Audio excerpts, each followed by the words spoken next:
Hey guys, today we are talking RED Komodo workflow in Final Cut Pro.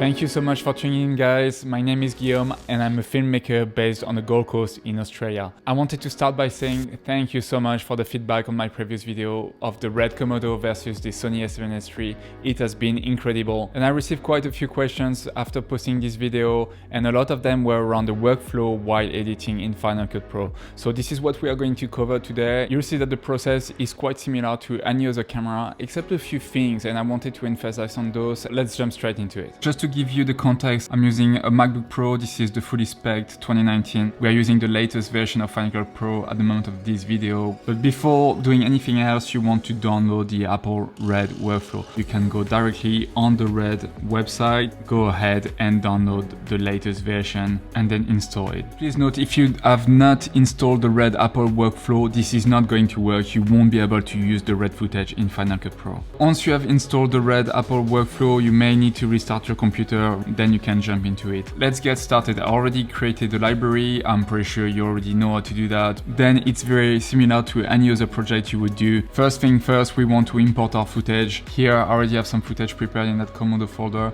So all I'm going to do is drag and drop this into the event. Don't try to drag this anywhere else but the event. The RTN files are not supported by Final Cut. It doesn't matter, just click on continue import.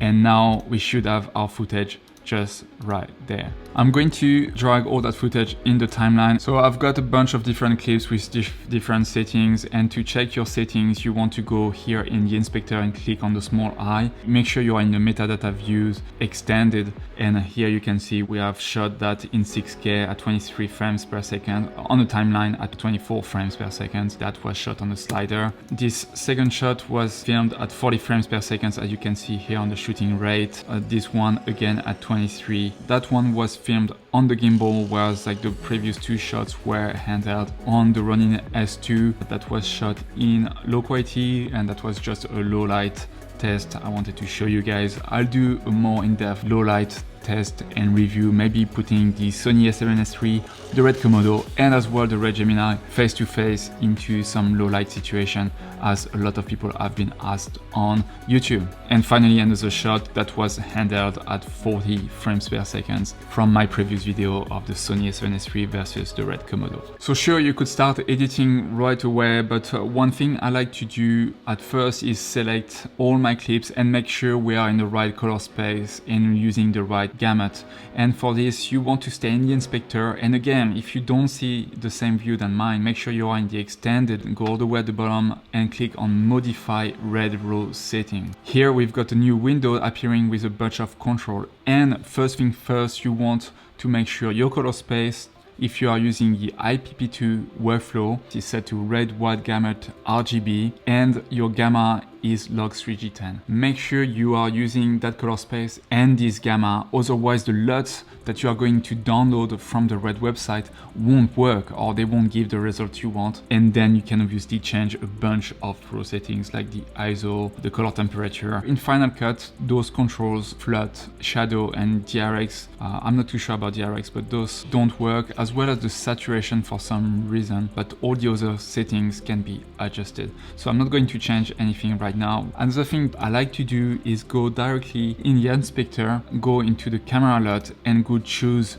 my LUT. And this is something I'm just going to use for the editing, because I'm going to remove that at the end and color grade very differently. So stay tuned, because this is something I only learned very recently, and this is a quite important step if you are quite serious about your color grading. Here I've got all my RED LUTs, and the one I like to use is either the high contrast, very soft size roll off, or the medium contrast one. So let's click on the high contrast, and this is going to apply a LUT on all my footage. We have converted the footage from log to Rec 709, and it's just a bit easier to work with for the editing and see what we have in front of us. So now you are all set and you can start editing. And one of the power of the RED files is here we have in front of us 6K footage that I'm playing back, and see how easy it is to go through that footage. It is absolutely not lagging. I can hear the fans, but it's not slowing down, and I can play back real time this footage. This is why I love the RED Komodo.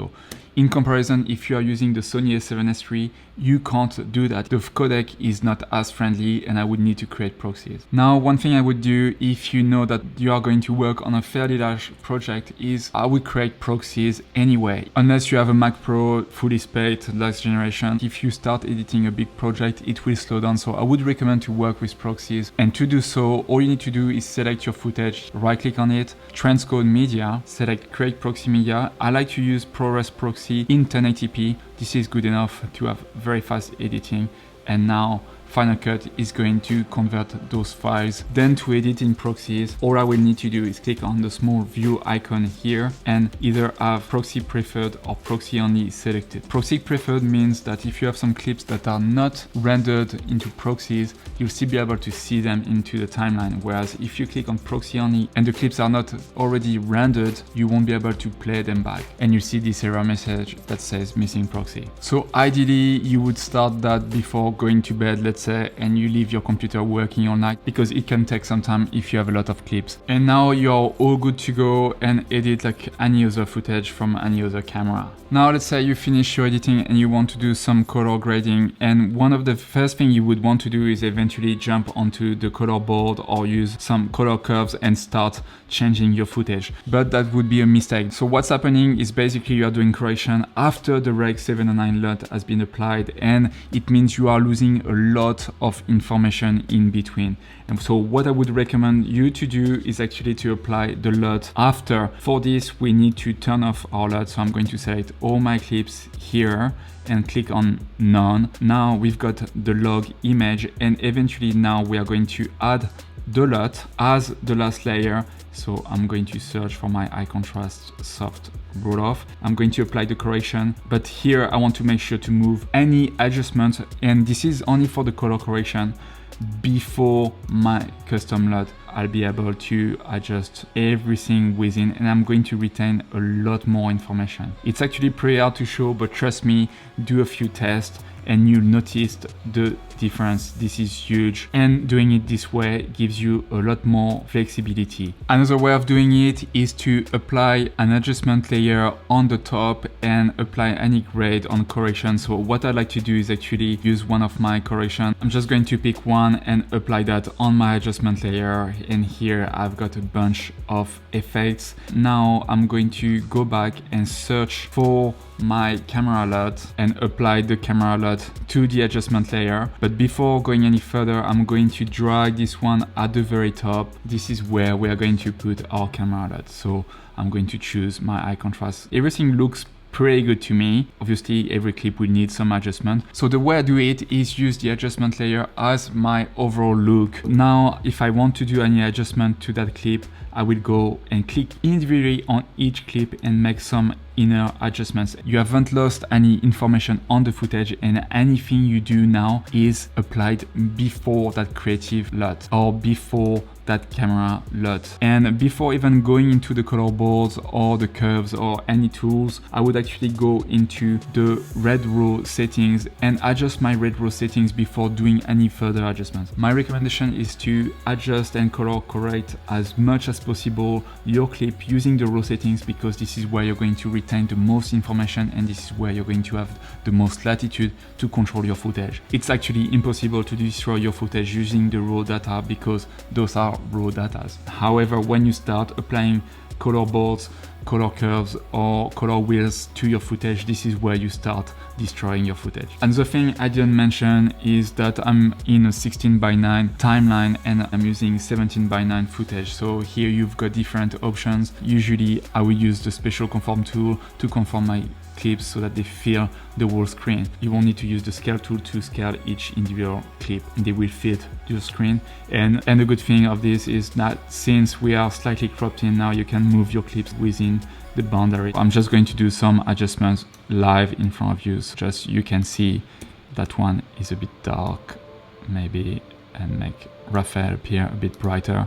Here we've got an amazing low light example of the RED Komodo. I'm crushing the shadows quite a bit so we can bring them up, but see how I'm not just lifting the bottom of the clip, I'm actually really affecting all the colors and the whole data of the picture. And finally, this one of Nelson riding his skateboard, I can bring the shadows a bit higher, but make sure we're not clipping the highlights too much by bringing them down and retaining some information in the sky.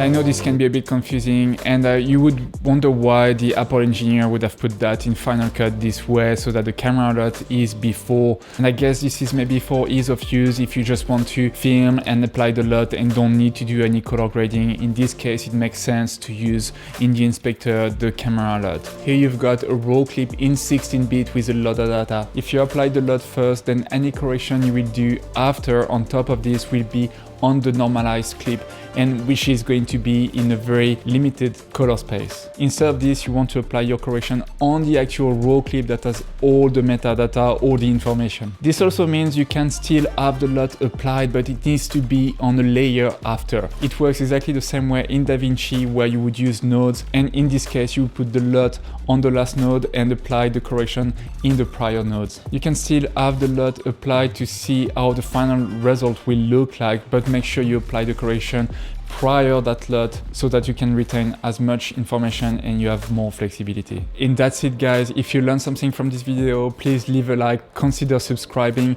or if you have any questions, any recommendations, please leave them in the comment section down below. I'll answer all the comments. In the meantime, thanks very much and I'll see you next time. Tschüss!